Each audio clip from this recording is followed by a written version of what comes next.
Tumeanza kuona nchi ikielekea pabaya, hasa wakati mipango ya siasa na mikutano ya siasa inapangwa.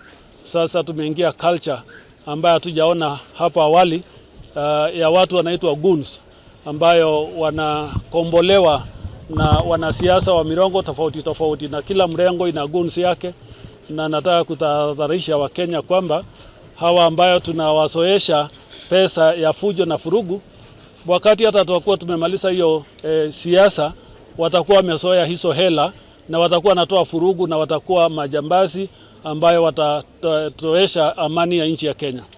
Nchi ya Haiti ambayo sasa askari yetu wanajaribu kupambana na goons mtaani, ilianza tu hivi. Wale walitrainiwa na mirengo za wanasiasa, na basi ikawa shida na tishio kwa nchi, mpaka nchi zingine na mataifa wanakuja kuingilia kati. Hatutaki Kenya ielekeze kwa njia hiyo.